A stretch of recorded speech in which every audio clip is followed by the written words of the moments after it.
ಬೆಳಗಾವಿಯ ವೀರಸೌಧದಲ್ಲಿ ಎಐಸಿಸಿಯ ಅಧ್ಯಕ್ಷ ಮಲ್ಲಿಕಾರ್ಜುನ ಖರ್ಗೆ ಅವರ ನೇತೃತ್ವದಲ್ಲಿ ಈಗ ಸಭೆ ಆರಂಭಗೊಂಡಿದೆ. ಈ ಸಭೆಯಲ್ಲಿ ರಾಹುಲ್ ಗಾಂಧಿ ಆದಿಯಾಗಿ ಎಲ್ಲರೂ ಕೂಡ ಉಪಸ್ಥಿತರಿದ್ದಾರೆ. ನವ ಸತ್ಯಾಗ್ರಹ ಬೈಠಕ್ ಎಂಬ ಹೆಸರಿನಲ್ಲಿ ಈ ಕಾರ್ಯಕ್ರಮವನ್ನು ನಡೆಸಲಾಗ್ತಾ ಇದೆ. ಎಐಸಿಸಿ ಅಧ್ಯಕ್ಷ ಮಲ್ಲಿಕಾರ್ಜುನ ಖರ್ಗೆ ಅವರ ಅಧ್ಯಕ್ಷತೆಯಲ್ಲಿ ಕಾರ್ಯಕ್ರಮ ನಡೀತಾ ಇದ್ದು, ಖರ್ಗೆ ಪಕ್ಕವೇ ಕುಳಿತುಕೊಂಡಿದ್ದಾರೆ ರಾಹುಲ್ ಗಾಂಧಿ ಅವರು. ಸಂಸದ ರಾಹುಲ್ ಗಾಂಧಿ ಅವರು ಸಿಡಬ್ಲ್ಯೂಸಿ ಸಭೆಯ ನೇತೃತ್ವವನ್ನು ವಹಿಸಿದ್ದಾರೆ. ಕಾಂಗ್ರೆಸ್ ನಾಯಕರಿಗೆ ಈ ಸಂದರ್ಭದಲ್ಲಿ ಸಿಎಂ ಸಿದ್ದರಾಮಯ್ಯ, ಡಿಸಿಎಂ ಡಿಕೆ ಶಿವಕುಮಾರ್ ಹೂಗುಚ್ಚುವನ್ನ ನೀಡುವ ಮೂಲಕವಾಗಿ ಸ್ವಾಗತವನ್ನ ಕೋರಿದ್ದಾರೆ. What's your right? One second. Done. Come.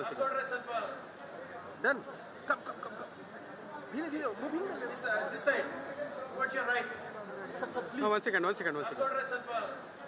Done. Come.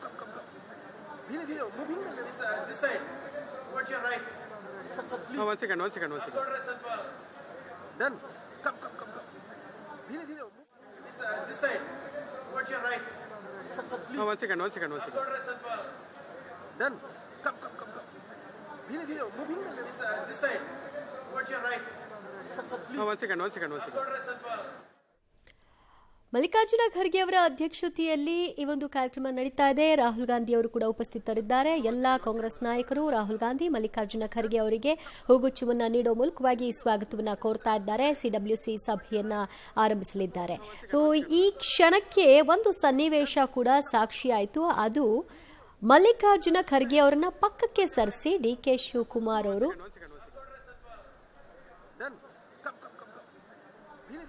Right ಈಗಷ್ಟೇ ಸಭೆ ಆರಂಭವಾಗಿದೆ. ಬೆಳಗಾವಿಯ ವೀರಸೌಧದಲ್ಲಿ ಎಐಸಿಸಿ ನವ ಸತ್ಯಾಗ್ರಹ ಬೈಠಕ್ ಕಾರ್ಯಕ್ರಮವನ್ನು ಆರಂಭಿಸಲಾಗಿದೆ. ನಾಯಕರುಗಳಿಗೆ ಹೂಗುಚ್ಚ ನೀಡಿ ಎಲ್ಲ ಕಾಂಗ್ರೆಸ್ನ ನಾಯಕರುಗಳು, ಶಾಸಕರುಗಳು ಸ್ವಾಗತವನ್ನು ಕೋರ್ತಾ ಇರುವಂತಹ ದೃಶ್ಯವನ್ನು ಕೂಡ ನೀವು ಗಮನಿಸ್ತಾ ಇದ್ರಿ. ಈ ಬಗ್ಗೆ ಮತ್ತಷ್ಟು ಮಾಹಿತಿ ಕೊಡ್ತಾರೆ ನಮ್ಮ ಪ್ರತಿನಿಧಿ ರವೀಶ್. ಕಾರ್ಯಕ್ರಮ ಈಗಷ್ಟೇ ಆರಂಭವಾಗಿದೆ. ಸೊ ಏನೆಲ್ಲ ನಡೀತಾ ಇದೆ? ದಿವ್ಯಾ, ಪ್ರಮುಖವಾಗಿರ್ತಕ್ಕಂಥದ್ದು 1924 ಡಿಸೆಂಬರ್ 26ರಂದು ಆ ಒಂದು ಮಹಾತ್ಮ ಗಾಂಧೀಜಿಯವರು ಬೆಳಗಾವಿ ಕಾಂಗ್ರೆಸ್ ಅಧಿವೇಶನದ ಒಂದು ನೇತೃತ್ವವನ್ನು ವಹಿಸಿದ್ರು. ಅವರ ಅಧ್ಯಕ್ಷತೆಯಲ್ಲಿ ಆ ಒಂದು ಅಧಿವೇಶನವೂ ಕೂಡ ನಡೆದಿತ್ತು. ಹಾಗಾಗಿ ಈಗ ಆ 100 ವರ್ಷಗಳ ಕಳೆದಿದೆ. ಹಾಗಾಗಿ ಆ 100 ವರ್ಷಗಳ ಸಂಭ್ರಮಾಚರಣೆಯನ್ನು ಎಐಸಿಸಿ ಮತ್ತು ಕೆಪಿಸಿಸಿ ಮಾಡ್ತಾ ಇರ್ತಕ್ಕಂಥದ್ದು.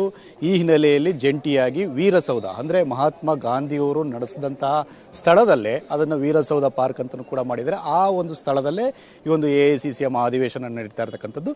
ನವ ಸತ್ಯಾಗ್ರಹ ಬೈಠಕ್ ಅನ್ನೋ ಒಂದು ಹೆಸರಿನಲ್ಲಿ ಆ ಒಂದು ಘೋಷವಾಕ್ಯದೊಂದಿಗೆ ಈ ಒಂದು ಎಐಸಿಸಿ ಒಂದು ಸಿಡಬ್ಲ್ಯೂಸಿ ಮೀಟಿಂಗ್ ಕೂಡ ನಡೀತಾ ಇರ್ತಕ್ಕಂಥದ್ದು. ಪ್ರಮುಖವಾಗಿ ದೇಶದಲ್ಲಿ ಸದ್ಯದ ಮಟ್ಟಿಗೆ ಆಗ್ತಾ ಇರತಕ್ಕಂಥ ರಾಜಕೀಯ ಬದಲಾವಣೆಗಳ ಬಗ್ಗೆ ಮತ್ತು ಸ್ಥಿತಿಗತಿಗಳ ಬಗ್ಗೆ ಜಾಸ್ತಿ ಚರ್ಚೆ ಆಗುತ್ತೆ ಅಂತ ಕೂಡ ಹೇಳಲಾಗ್ತಾ ಇದೆ. ಆ ಕಾರಣಕ್ಕೋಸ್ಕರವಾಗಿ ಈ ಒಂದು ದೇಶ ಒಂದು ಚುನಾವಣೆ ವಿಚಾರವಾಗಿ ಆ ಒಂದು ಎಐಸಿಸಿಯ ಸ್ಟ್ಯಾಂಡ್ ಏನು, ಅದಕ್ಕೆ ನಾವು ನಿಲುವಿಗೆ ನಾವು ಬದ್ಧರಾಗಿರ್ತೇವೆ, ನಾವು ವಿರೋಧ ಮಾಡ್ತೇವೆ ಅನ್ನೋದ್ರ ಬಗ್ಗೆಯೂ ಕೂಡ ಒಂದು ರೀತಿಯಲ್ಲಿ ಸ್ಪಷ್ಟ ಸಂದೇಶವನ್ನು ರವಾನೆ ಮಾಡೋರು ಅಂತಿದ್ದಾರೆ.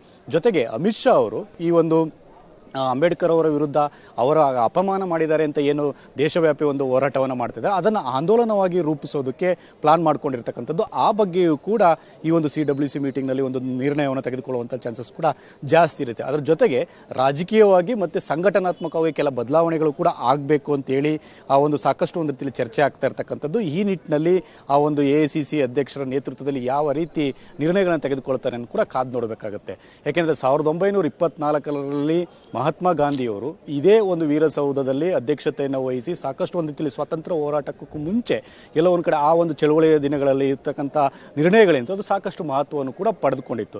ಹಾಗಾಗಿ ಇದನ್ನು ಎನ್ಕ್ಯಾಶ್ ಮಾಡ್ಕೊಂಡು ಎಲ್ಲ ಒಂದು ಕಡೆ ಕಾಂಗ್ರೆಸ್ನು ಕೂಡ ಒಂದು ರೀತಿಯಲ್ಲಿ ಬೇರೆ ಬೇರೆ ಮುಂದಿನ ದಿನಗಳಲ್ಲಿ ಭವಿಷ್ಯದ ದೃಷ್ಟಿಯಿಂದ ಕೆಲ ನೀತಿ ನಿಯಮಗಳನ್ನು ಕೂಡ ಬದಲಾಯಿಸಬೇಕು, ಜೊತೆಗೆ ರಾಜಕೀಯವಾಗಿ ಕೂಡ ಹೋರಾಟ ಮಾಡಬೇಕು ಅಂತ ಕೂಡ ಇದನ್ನೇ ವೇದಿಕೆಯನ್ನು ಮಾಡಿಕೊಂಡು ಕಾಂಗ್ರೆಸ್ನ ನಾಯಕರು ಈಗಾಗಲೇ ಸಿಡಬ್ಲ್ಯೂಸಿ ಮೀಟಿಂಗ್ಗೆ ಚಾಲನೆ ಕೊಟ್ಟಿರ್ತಕ್ಕಂಥದ್ದು.